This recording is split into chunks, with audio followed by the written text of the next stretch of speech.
옆 사람 인사합시다. 주님의 은혜가 늘 함께하기를 바랍니다. 그렇게 인사합시다.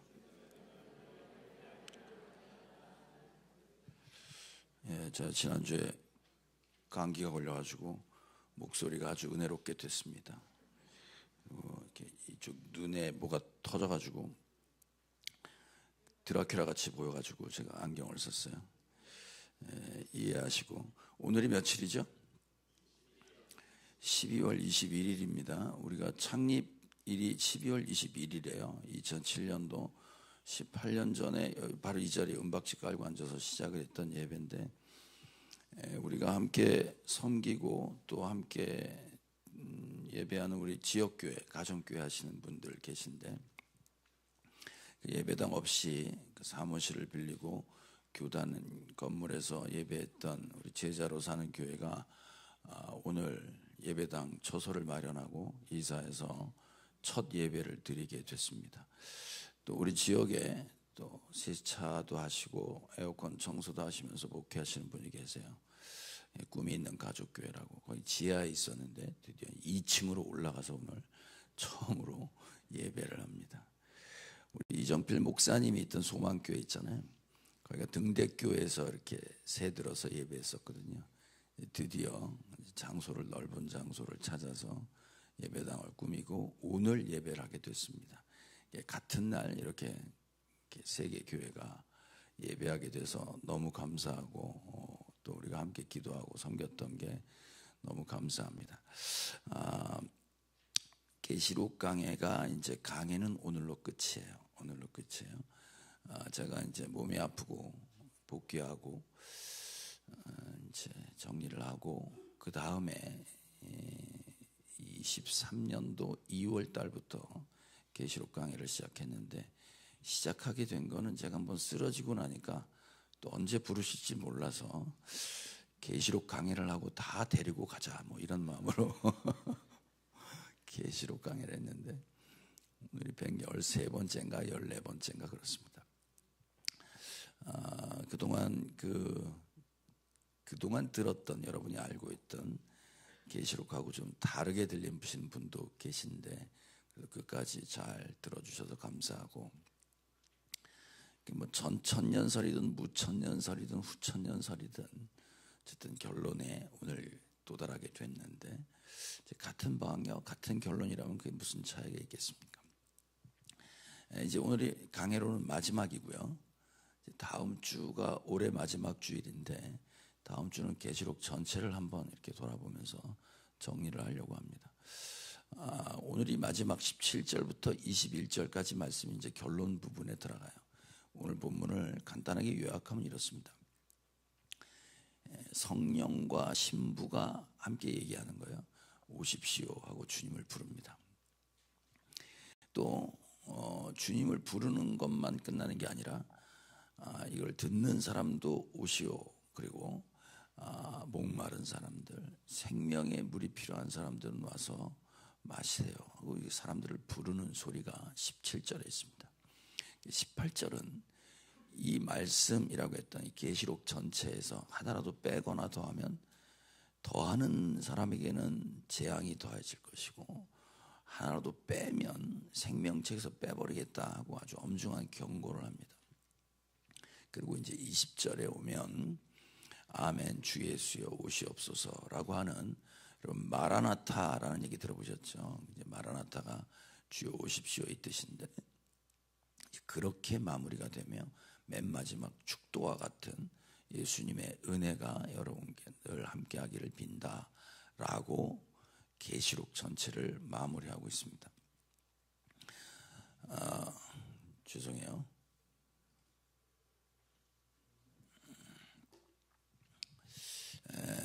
이제 우리가 계시록을 쭉 같이 우리가 공부하면서 말씀을 나눠서 신부가 뭔지는 알죠? 교회입니다. 뭐라고요? 교회. 성령님과 신부가 얘기를 해요. 교회와 성령님이 얘기하는 말이 뭐냐면 주님 오십시오라고 하는 주님을 부르는 얘기였습니다. 그럼 삼위일체 아시죠? 성부 하나님, 성자 하나님, 성령 하나님, 셋인데 하나다라는 것을 배웠어요. 이거 잘 이해 안 가시는 분은 생명의 삶 들으면 설명 들어요. 그런데 같은 하나님인데 계시록을 보면 보좌에 앉으신 이는 하나님과 어린 양으로 나옵니다. 성령님은 보좌에 안 계세요. 같은 하나님인데 성령님은 뭐 하시나 봤더니 계시록에 성령님은 보좌에 계시지 않고 보좌 앞에 있다고 나와요. 자, 계시록 4장 5절 시작. 그 보좌로부터 번개가 치고 천둥이 울려 나오고 그 보좌 앞에는 7개의 횃불이, 그 7횃불은 하나님의 7영이십니다. 예, 성령은 하나님의 하늘 보좌 앞에 있대요. 보좌란 뜻은 뭐냐면 왕권, 통치 이런 뜻인데 그 앞에 있다는 것은 그 통치를 수행하거나 전달하는 존재로 성령님의 위치가 나타나요. 뿐만 아니라 그 성령이 하시는 일을 계시록에 뭐라고 표현되어 있냐면 아버지와 아들의 보좌로부터 뭐가 흘러나온다고 그랬죠? 예? 그렇지. 생명의 강이 흘러나온다고 배웠잖아요. 그게 이제 완성된 하나님의 나라였단 말이에요. 자, 그거 한번 다시 볼게요. 성령이 무슨 일을 하시는지. 22장 1절 시작. 천사는 또 수정과 같이 빛나는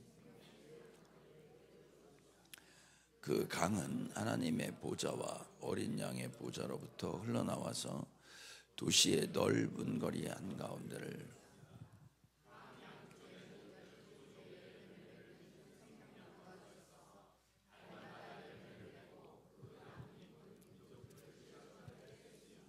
자, 생명수 강이 보좌로부터 흘러나오는데 그 생명수 강에 생명수를 먹는 사람은 열매를 맺고 치료가 된다 그러잖아요. 그죠? 살아나고 회복된다 이 말이에요. 그럼 저 강은 도대체 뭐냐? 강은 뭐냐 이 말이죠. 사도 요한이 요한계시록을 썼는데 요한복음에서 이 생수의 강이 뭐라고 정확하게 표현해 놨습니다. 요한복음 7장 시작. 나를 믿는 사람은 성경이 말한 바와 같이 그 배에서 생수가 강물같이 흘러나올 것이다. 이것은 예수를 믿는 사람이 받게 될 성령을 가리켜 하신 말씀이다. 뭐라고요? 성령. 그러니까 성령님이 오시면, 성령을 마시면 내게 생명이 살아나고 내가 치유되고 회복된다 이 말이에요. 저는 이 구절을 읽으면서 완성되는 그 자리까지 성령님은 나와 함께 하시는구나. 결코 나를 떠나지도 버리지도 않는 분이시구나. 아멘이십니까? 네. 여러분이 죄질 때도 성령님은 어디 계세요? 내 안에 계세요. 나를 영원히 떠나지 않는다고 약속하셨기 때문에 그렇습니다. 자, 요한복음 14장 시작. 내가 아버지께 구하겠다. 그리하면 아버지께서 다른 보혜사를 너희에게 보내셔서 언제까지 같이 있겠다고요? 영원히. 그래서 우리가 살아나는 것도 생명을 얻는 것도 성령님에 의해서 우리가 구원받고 우리가 거룩해지고 드디어 주님의 품에 안길 때까지 성령님은 나와 함께 하시면서 끝까지 나를 그 자리까지 인도하시는 분이구나 걸 알 수 있습니다. 자, 우리 옆 사람에게 이렇게 축복해 봅시다. 성령님으로 충만합시다. 이렇게.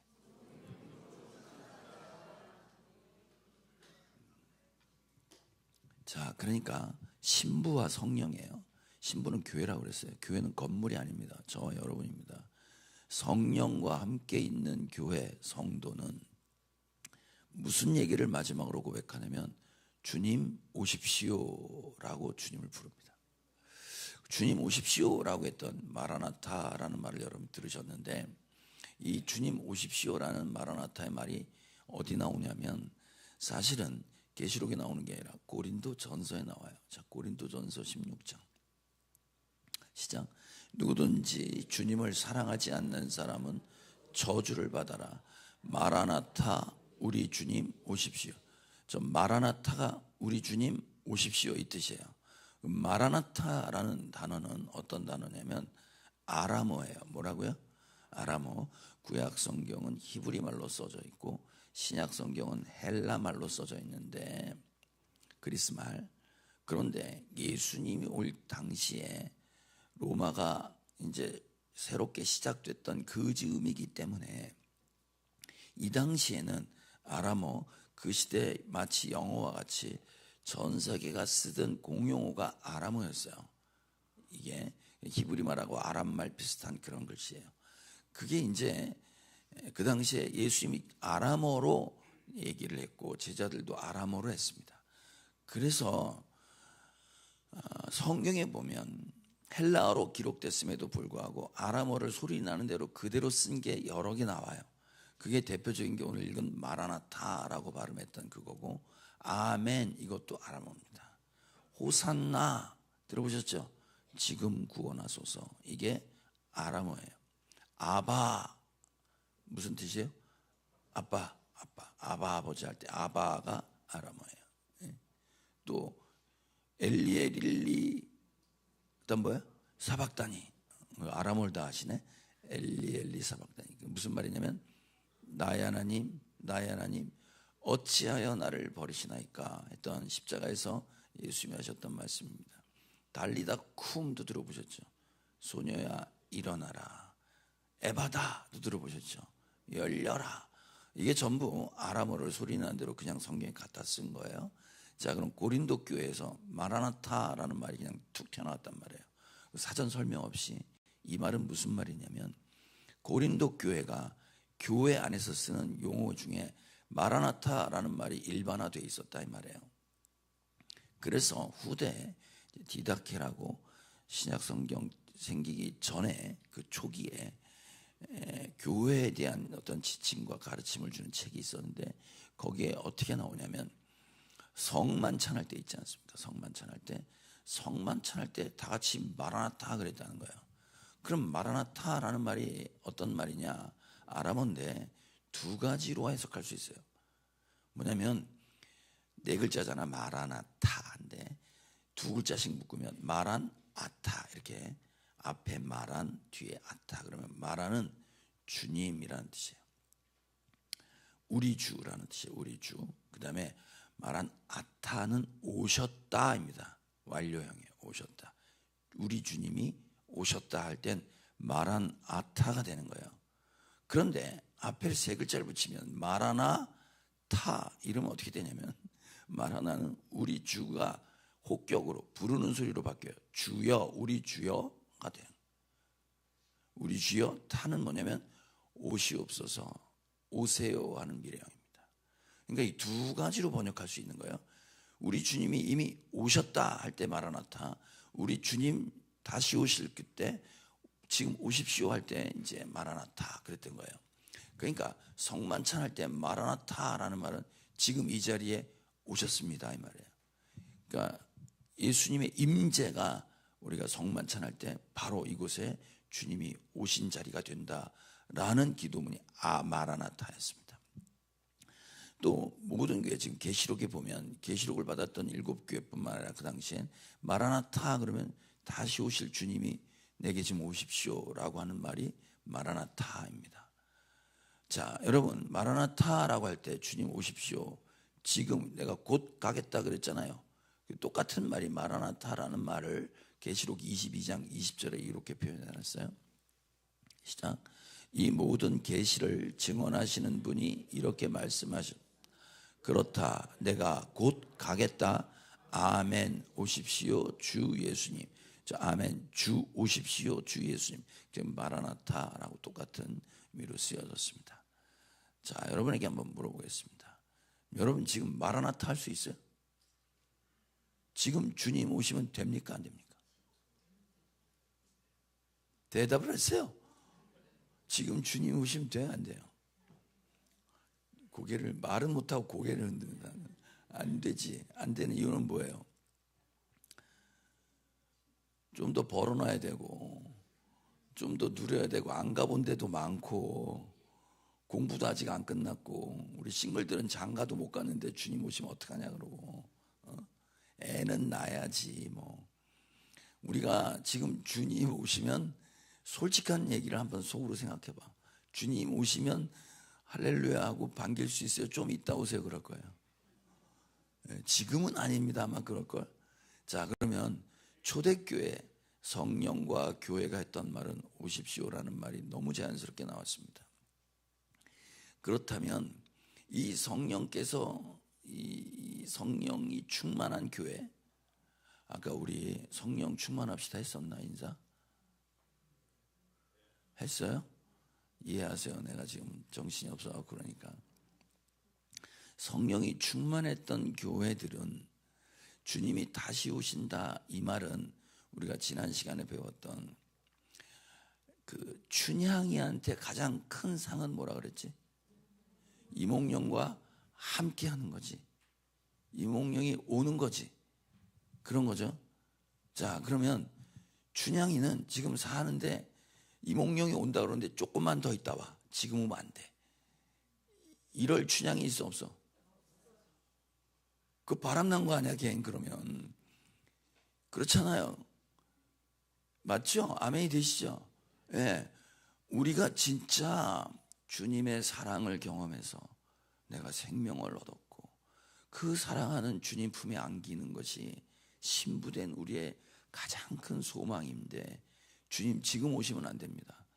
내가 가장 사랑하는 그분 품에 안기는데 좀 이따 안길게요. 이게 말이 되냐 이 말이에요. 안 되는 거지.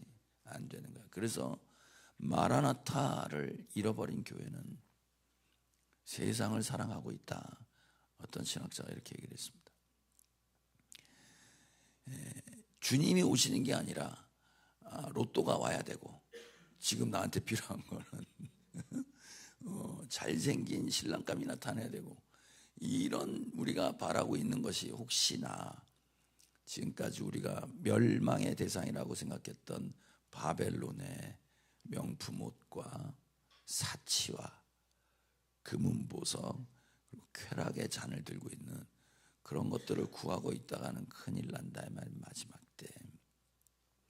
자, 그런데 이 성령이 충만한 교회가 주님 오십시오, 내가 사랑하는 그분을 만나고 싶습니다 와 동시에 또 다른 말을 해요.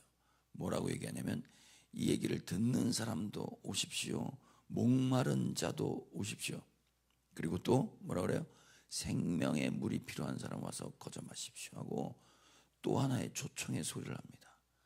주님 오십시오 하지만 이쪽에서는 또 뭐라고 하냐면 빨리 일로 와라 이 말이에요. 주님 오시니 빨리 와라 하고 VIP에 대한 초청의 메시지를 해요. 자, 성령께서 하시는 이야기가 계속해서 교회들에게 하는 말로 들려. 계시록에 성령이 하시는 말씀은 7교회 이야기 가운데 교회들은 성령이 하시는 말씀을 들어라 그러잖아요. 계시록 2장 시작. 귀가 있는 사람은 성령이 교회들에 하시는 말씀을 들어라. 이기는 사람에게는 내가 하나님의 낙원에 있는 생명나무의 열매를 주어서 먹게 하겠다. 이기는 자는 지난주에 했잖아요. 전부 다 그게 다 영생이고 구원이었잖아요. 그죠? 성령이 하시는 말씀이 그거였단 말이에요. 너에겐 생명이 필요하다 이 얘기였습니다. 그러니까 성령이 충만했던 교회가 사랑하는 주님을 만나고 싶다는 메시지와 동일하게 생명이 필요한 자들을 불러내는 그 메시지를 전했습니다. 여러분 목마른 자가 물을 찾겠지. 만약에 우리가 이제 우리 교인들이 이제 올해는 친교부에서 전교인 체육대회를 못했어요. 그래서 원래 등산을 갈까 생각했었는데 우리가 전교인이 등산을 갔다고 쳐봐. 근데 이제 큰 산에 간 거야. 지리산에 갔어. 지리산에 가서 풀어놨어. 풀어놓고 한 3시간 4시간 있다 여기서 만납시다. 그럼 여러분 풀어놓아 다니게 하면 여러분은 산속에서 뭘 찾으러 다닐 거야? 예? 산삼 또 예? 산신령? 누구는 산삼을 찾고 누구는 도라지 캐고 누구는 더덕도 캐고 누구는 머루도 캐고 아는 거 캘 거 있으면 다 쫓아다닐 거 아니야. 누구는 나물 캐고 누구는 뭐 노루 잡는다고 사냥한다고 짐승 찾으러 다닐 거고. 근데 그중에 지리산 속에서 물을 찾는 사람이 있다고 쳐봐. 그 사람은 어떤 사람이야? 그치, 목마르니까 물 찾을 거 아니야. 지리산에서. 잘 보세요. 내가 뭐에 목마르냐 이 말이에요. 그렇죠. 내가 목마른 거 찾게 돼 있죠. 내가 산삼이 먹고 싶은 사람은 산삼을 찾을 거고, 내가 돈이 먹고 싶은 사람은 돈을 찾을 거고. 여러분, 우리가 이 땅에 살면서 진짜 뭐에 목마르고 있냐 이 말입니다. 자, 이사야 55장을 한번 봅시다. 시작. 너희 모든 목마른 사람들아 어서 물로 나오너라. 돈이 없는 사람도 오너라. 너희는 와서 사서 먹되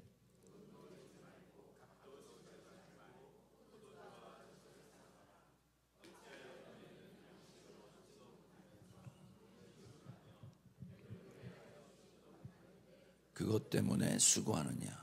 들어라. 내가 하는 말을 들어라. 그리하면 너희가 좋은 것으로 먹으며 기름진 것으로 너희 마음이 즐거울 것이다. 너희는 귀를 기울이고 나에게 와서 들어라. 그러면 너희 영원히 살 것이다. 내가 너희와 영원한 언약을 맺겠으니 이것은 곧 다윗에게 베푼 나의 확실한 은혜. 먹어도 배부르지 않을 양식에 돈 들이고 있다 이 말이에요. 여러분 혹시 자택을 갖고 계십니까? 자기 집을. 자기 집 갔는데 얼마나 큰 돈이 들어요. 그죠? 평생을 모아야 집을 사잖아요. 근데 그 집으로 만족이 됩니까? 아니죠. 더 큰 집 찾잖아요. 화장실 하나 더 있는 집 찾잖아요. 거실 하나 더 있는 집 찾게 되죠. 그거 끝이 없단 말이에요. 먹어도 배부르지 않는데 거기에 왜 돈 지불하고 있냐 이 말이에요. 우리가 하고 있는 게 다 그러고 있다 이 말이에요. 썩어 없어질 것에 투자하고 시간을 버리고 그러고 있는데 내게 와서 들어라. 영혼이 살 것이다 라고 얘기해요. 그래서 우리가 지금 목마른 건 어디에 목말라야 되냐면 첫째는 예수님이지. 예수님 내게 오십시오. 춘향이가 이몽룡을 사모하듯이 내가 가장 목마른 건 주님이고 그 다음 목마른 건 뭐냐면 한 영혼이라는 거야.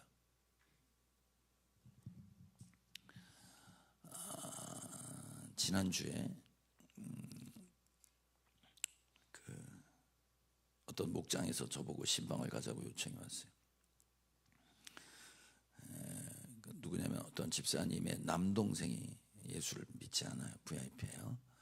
그 남동생을 가서 한번 만나달라 하는 요청이에요. 그래서 목장 식구들하고 차를 타고 서울 답심리를 갔습니다. 거기 갔더니 VIP는 도망갔어요. 그래서 없어. 그리고 어머니가 계시더라고. 그래서 거기서 같이 기도하고 어머니를 위해서 기도하고 왔습니다. 자, 여러분, 이거 전도하러 간 거 실패한 겁니까? 성공한 겁니까? 그 사람 보지도 못하고 왔는데. 자, 우리가 전도 배울 때 영심이 볼보차 기억나요? 영적 전쟁이다. 심판이 아니라 구원이다. 거기에 이정표 세우는 건 사라지지 않는다 그랬죠. 가서 그 현장에 가서 그 영혼을 놓고 기도하고 그 집을 보고 왔으니 전도의 시작이 됐겠지. 아멘이시죠? 자, 그럼 한번 물어볼게요. 거길 왜 갔을까 도대체? 거길 그 먼 데를 왜 갔을까요 사람들이? 주님의 명령이니까, 성경에 나오니까, 제자가 되기 위해서는 영혼을 살려보라고 했으니까. 여러분, 그분들과 제가 시간을 내서 가게 된 동기는 다른 데 있지 않습니다. 그 집사님이 자기 남동생의 영혼을 불쌍히 여기는 거예요. 이 영혼이 힘든데 이 영혼의 유일한 생명과 답은 예수님밖에 없다 예요. 그래서 그 간절함과 그 불쌍히 여기는 자기 가족, 한 형제에 대한 깊은 사랑이 사람을 움직이게 한 거예요. 우리는 그 한 영혼에 대한 목마름이 있냐 이 말이에요.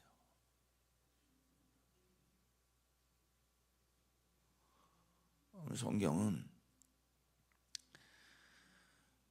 성령과 신부가 주님 오십시오, 목마른 사람들도 오십시오 하고 한 영혼을 불쌍히 여기는 그 목마름으로 마지막 교회 완성을 그려내고 있습니다. 그 다음 구절이 18, 19절인데 더하거나 빼면, 더하면 재앙을 더할 것이요 빼면 생명책에서 빼버리겠다 이 말이에요. 하나님의 말씀을 더하거나 빼면 끝장난다라고 경고를 하고 있습니다. 여기서 이 말씀을 빼거나 더할 때, 더하거나 뺄 때 이 말씀은 어떤 말씀이냐면 이건 예수 그리스도가 계시하신 말씀이기 때문에 요한계시록 전체를 얘기해요. 그러나 요한계시록이 성경책의 맨 뒤에 들어가 앉는 순간 성경 전체가 되어버렸습니다. 따라서 성경 전체 어떤 말씀 중에 더하거나 빼면 저주받는다 이 말이에요. 그러면 하나님의 말씀에 덧붙이는, 더하는 건 어떤 거냐 이 말이에요. 시대 상황 모든 걸 종합하면 더한다는 건 뭐냐면 성경으로 계시는 커튼을 여는 거예요. 우리 보지 못한 걸 보여준 거예요. 구원과 하나님의 나라를 사도들을 통해, 예언자들을 통해, 역사적 사건을 통해서 우리한테 확 계시해 주셨잖아요. 66권 그 이상의 계시가 있다고 하는 것들이에요. 대표적인 게 이슬람입니다. 이슬람 무하마드가 새로운 계시를 받았다는 거, 하나님으로부터. 그래서 구란이 나온 거예요. 여러분, 모든 이단들이 하는 일이 그겁니다. 하나님이 자기에게, 나에게 특별한 계시를 주셨다 이러는 거예요. 그러니까 성경 이외에 어떤 구원과 어떤 하나님의 나라 거기에 덧붙이는 그건 전부 짝퉁입니다. 아시겠어요? 네, 큰일 날 얘기입니다, 여러분. 잘 기억하셔야 돼요. 그래서 더하는 것 중에 가장 위험한 게 우리가 현실적으로 부딪히는 문제 중에 이런 게 있어요. 이게 하나님의 말씀이다고 덧붙이는 행위의 시작이 어떻게 되냐면 하나님이 내게 말씀하셨어 이러면서 얘기하는 사람들이 있어요. 이런 얘기 들어보셨죠? 목사님도 가끔 그런 얘기를 하고 성도님 중에서도 내가 하나님으로부터 직접 들었어. 이건 하나님이 말씀하신 거야. 하나님이 지시하신 거야. 이렇게 얘기하는 거예요. 이렇게 얘기하는 거예요. 그러면 생각해봐요. 하나님이 자기한테 직접 얘기하셨대. 그럼 우리가 거기다 무슨 덧붙일 말이 있어 없어? 그러면 그 하나님의 말씀으로 들어라 이 말이잖아요 지금. 네? 그럼 우리는 어떻게 해야 될 거냐 이 말이지. 자, 그래서 성경에는 신약 성경이 생기기 전 최초로 모세가 하나님의 말씀을 받아서 기록했던 모세 오경 있잖아요. 예? 그 모세 오경에 하나님의 말씀이 시작할 때부터 더하거나 빼면 안 된다라는 구절을 아예 박아버렸어요. 자, 신명기 4장입니다. 시작. 내가 당신들에게 명령한 말에 한마디도 더하거나 빼서는 안 됩니다. 당신들은 내가 당신들에게 알려준 주 당신들의 하나님의 명령을 지켜야 합니다. 말씀을 지키는 더하거나 빼면 안 된다고 딱 적어놨단 말이에요. 앞으로 계속 그럴 일이 있으니까. 자, 그런데 오늘날 은사 중에는 예언의 은사가 있어요. 있단 말이에요. 예언의 은사가 있어요. 그래서 마치 예언의 은사를 사람들은 어떻게 표현하냐면 하나님이 내게 직접 말씀하셔서 이렇게 하래, 이거 사래, 만나지 말래 하고 무당점 치듯이 얘기하는 사람들이 있는데, 보세요. 예언의 은사가 있는데 예언의 은사에는 반드시 분별이 붙어요. 분별이 붙어요. 뭐가 붙는다고? 분별. 하나님이 말씀하셔서 꼭 분별해라 이 말이에요. 자, 고린도전서 14장 시작. 예언하는 사람은 둘이나 셋이서 말하고 다른 이들은 그것을 분별하십시오. 혼자 예언하면 아니고 둘 셋이 같은 걸 얘기하면 그 맞다 이 말이에요. 다른 사람들은 그것을 분별해라 그랬습니다. 그럼 예언을 무시해도 되냐? 그런 것도 아니에요. 데살로니가전서 5장. 데살로니가 시작. 예언을 멸시하지 마십시오. 모든 것을 분간하고 좋은 것을 굳게 잡으십시오. 예언을 들었으면 분별하고 그 중에 좋은 것을 잡아라 그랬잖아요 지금. 자, 이런 겁니다. 그래서 여러분, 누군가 내가 하나님이 내게 말씀하셨어, 이건 하나님이 말씀하신 거야, 하나님이 알려줬어 이러면서 우리한테 얘기하는 사람들은 분별하셔야 돼요.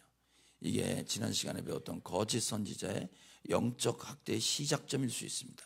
그래서 여러분 앞으로 신앙생활하면서 잘 분별하셔야 돼요. 첫 번째, 성경 이외의 거 얘기하면 다 짝퉁해. 아시겠어요? 문제는 여러분이 성경을 잘 모른다는 거지. 두 번째, 예수님을 높이는 거냐 자기가 높아지는 거냐를 잘 분별하셔야 돼요. 저가 하는 말이 예수님을 높이는 거냐 자기가 높아지는 거냐. 세 번째, 이 얘기가 나한테 자유함을 주냐 아니면 두려움이나 공포나 그 사람을 의존하게 만들어서 매이게 하는 얘기냐를 분별하셔야 돼요. 신약성경은 강요하지 않아요. 우리에게. 예? 우리 보고 선택할 수 있는 자유를 주고 설득하세요. 자, 그러니까 자유함을 주는가 아니면 두려움과 공포와 의존하게 만드는가를 분별해서 자유함이 아니면 이것도 짝퉁이에요. 예언은 공동체, 교회 덕을 세우기 위해서 주신다 그랬어요. 교회 덕이 되는가 그렇지 않은가 보시면 됩니다. 이 중에 하나라도 걸리면 짝퉁이에요. 그래서 그렇게 표현하지 마세요. 앞으로 여러분 신앙생활 하면서 하나님께 큰 감동을 받아서 어떤 메시지를 받아서 표현할 때 하나님 말씀이야 이렇게 얘기하지 마시고, 이러면 상대방의 분별권을 다 뺏어버리는 격이 되니까 이렇게 표현하셔야 돼요. 말씀을 듣는 중에 이런 깨달음을 주셨어요. 이해가시죠? 기도하는 중에 이런 감동을 받았습니다 라고 표현하시란 말이에요. 그리고 그 얘기는 여러분이 잘 분별하셔서 유익한 덕이 되는 쪽으로 선택하시기 바라요.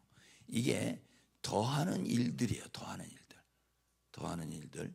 그러니까 하나님의 말씀에 덧붙여 교회 전통이나 교회 규율이나 교회만이 갖고 있는 어떤 독특한 그것이 성경 위에 올라가 있으면 하나님 위에 있겠다는 얘기인데 그거 큰일 날 얘기지.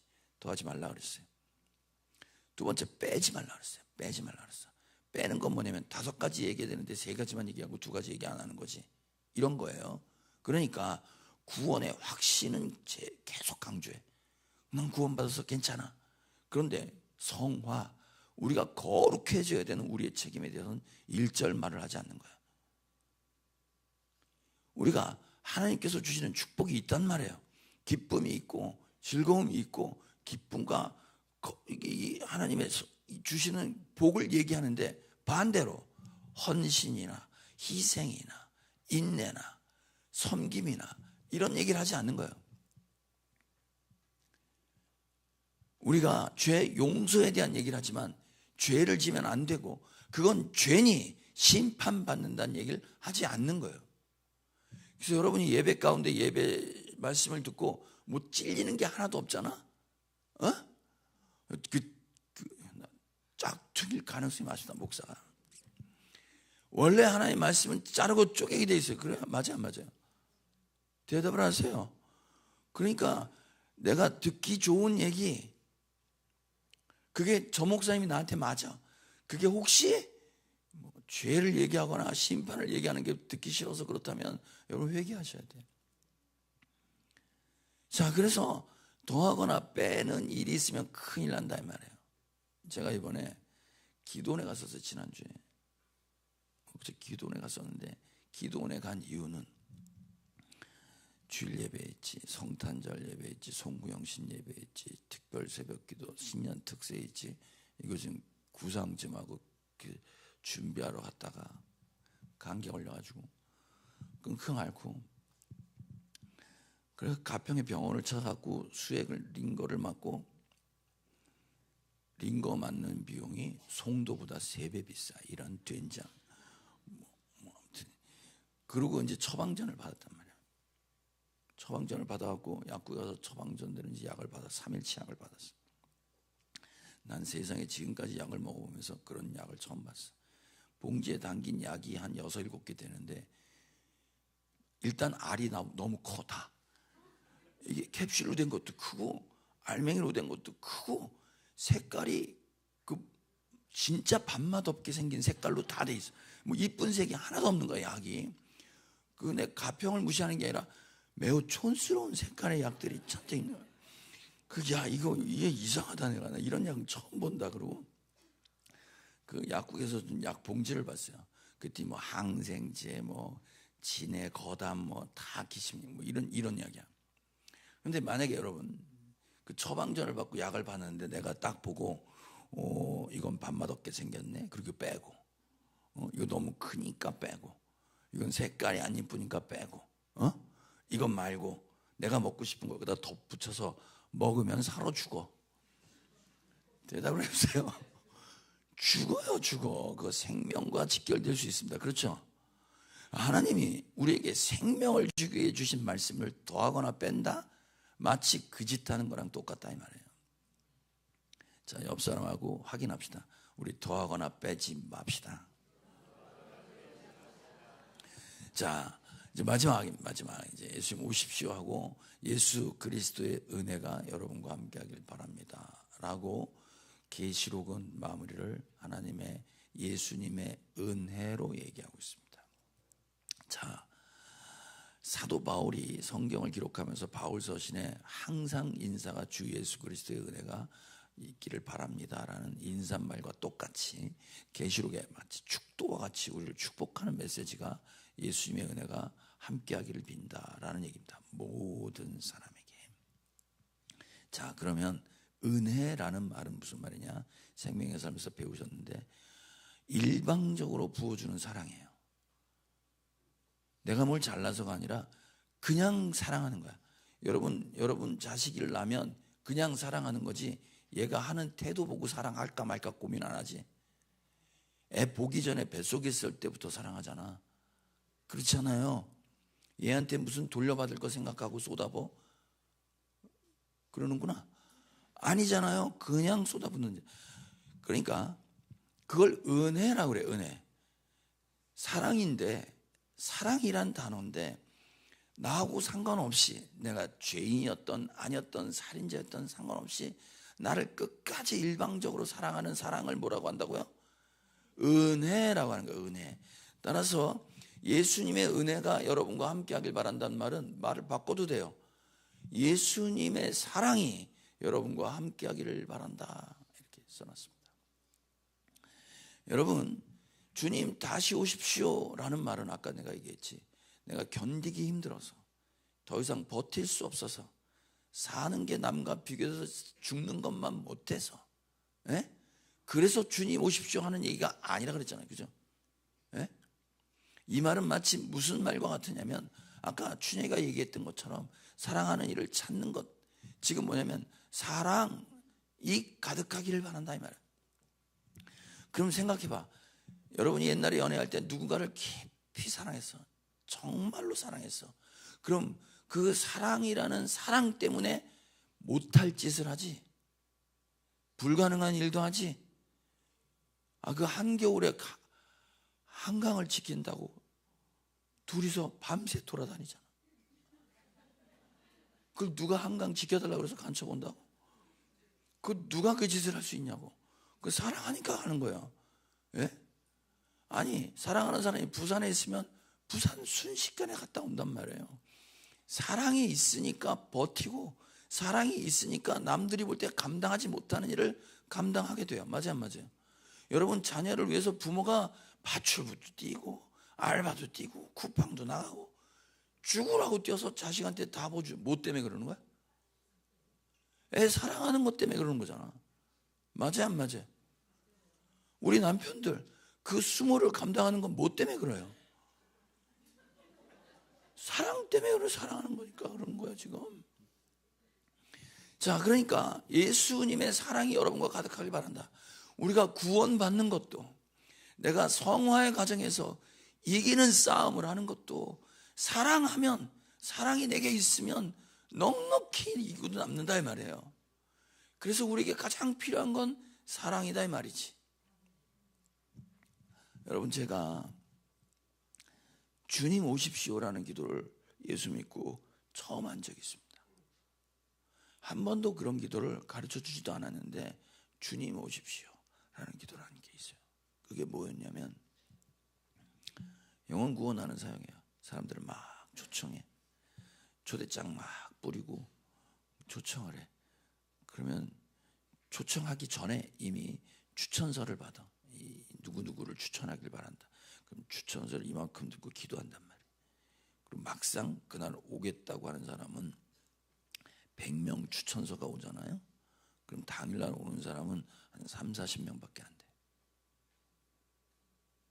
그럼 3, 40명이 끝날 때까지 남냐? 아니요. 한 15명 남. 그럼 100명 중에 15명 남고 나머지는 어디 갔냐 이 말이에요. 에? 제가 간절히 기도했단 말이에요. 그럼 이 추천한 사람도 기도했겠지. 안 그랬겠어요? 기도했지. 기도했는데 다 없는 거야.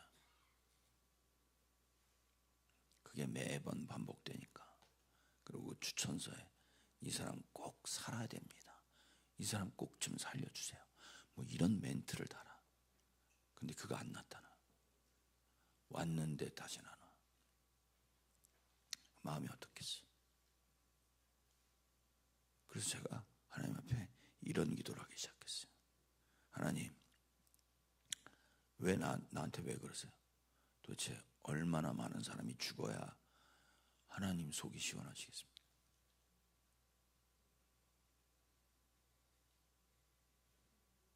얼마나 더 죽이시려고 하십니까? 이런 기도가 나오더라고.